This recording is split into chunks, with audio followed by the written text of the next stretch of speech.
So, what comes to mind when I say the name Kmart? Do you think of anything good? Do you think of anything bad? Do you even shop there anymore? Well, don't answer that. Kmart used to be one of America's favorite places to shop back in the day. It was originally found in 1899 and originally named SS Kretsch Company. Due to the fact that the company was named after the founder, Sebastian Sperling Kretsch, after some well-spent time and success, the store was eventually changed to, as we all know as, Kmart. The first ever Kmart location to ever open was in Garden City, Michigan, though unfortunately this location has been shut down in early 2017.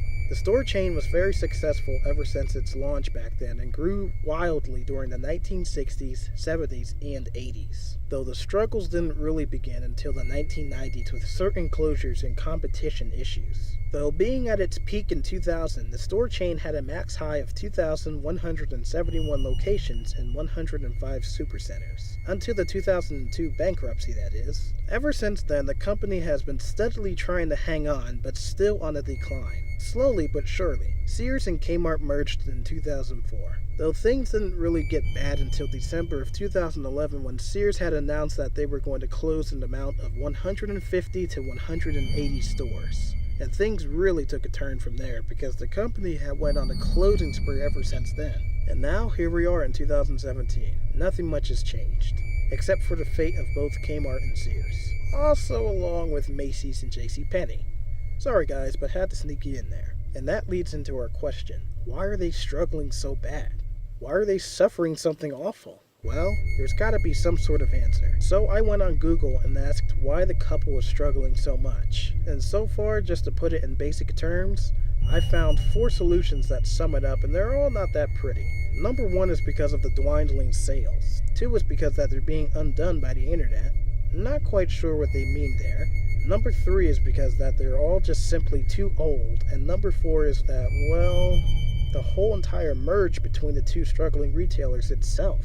Ouch. Or as they claimed, 2 wrongs don't make a right. It's even more sad to mention that the struggling retailers just aren't up there in competition with stores like Walmart, Target, and the worst one of them all, Amazon. And I even think this one is going to be an embarrassing one, but even Big Lots. Yes, you heard me correctly, Big Lots. So let's just weigh in on some of these 2017 closures so far, shall we? As we start off in January of the new year, Sears Holdings Corporation announced that there will be up to 150 locations, both Kmart and Sears keep in mind, that will be shutting their doors down. Now, I don't know how many stores there were going into 2017, but I will have an estimate later on. Anyway, a couple of months go by and later May hits.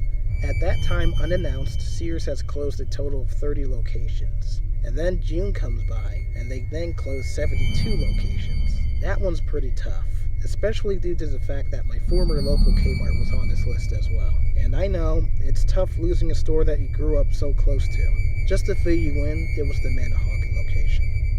Anyways, getting off guard. 7 out of those 72 locations were auto centers, so technically 65 places were shutting their doors. July comes in and Sears is yet again announcing more store closures. And at this point, it's just mind-boggling. Sears Holdings Corporation added 43 more locations to that list. And one of them was a local Kmart not too far from me. As I need to mention that I've switched states last year from New Jersey to Florida. It'll only make sense to the location that I'm about to release. The Kmart store in Hudson, Florida was on that list of closures, and I went there a couple times to see the store.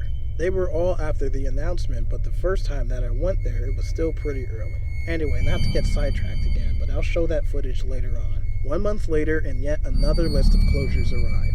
But this time, it's just Kmart stores that are taking the beating in this one. 28 locations have been listed of closure. Also, as I'm making this video, apparently there are no more Kmarts in Rhode Island. Tough. So let's go over these numbers again. 150 were closed in January, 30 in May, 72 in June, 43 in July, and 28 in August. So let's add this up. You get 150 plus 30 plus 72 plus 43 and 28. So after these results, Sears Holdings Corporation has closed down a total of 323 combined locations of Sears and Kmart. That is just crazy. I could only imagine how much they've closed in the past 6 years. I mean, 2016 was pretty rough as well. This is pretty bad. So let's look at Sears real quick. So far, after doing my research, they have an estimate of over 1,000-ish locations. There is still a possibility of more store closures in the future as we speak.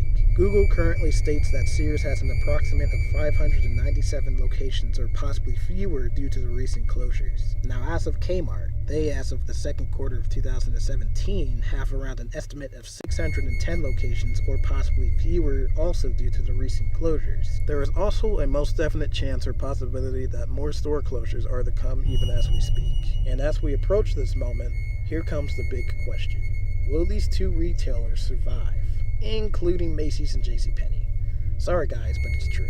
But back to the main subject, will Sears and Kmart survive? Looking back at the past 7 years and a significant drop in locations, I think the future remains in jeopardy for these two retailers. Even if they were to make a comeback, they would have to pull a rabbit out of the hat in order to truly get things back on track. Though I think it seems unlikely, and that's even sad for me to say because I'm a super fan of Kmart. I've been one for a very long time now. But let's just face it, they're running out of money and eventually running out of time and options. The future may be unlikely for both sides.